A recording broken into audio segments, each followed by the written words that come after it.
everyone, it's Dagi from Hot Paw Vlog again. Today I want to continue with my wall here I made with Leonie and Felix. Yeah, we have to cut the net here today, and then we want to make a door here so that we can go outside to our garden. So the door is done now, shortly before it starts raining.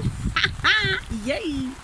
So I can put a board here now and another one on this side, and after the rain I can make some screw here on this bar, and then we can continue here with a net to 3, and on top I have to make another board, but that's okay.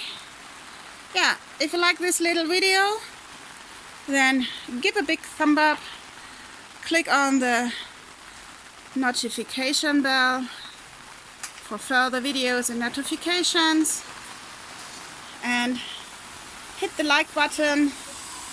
Don't forget to subscribe, and it's all for free. Bye for now.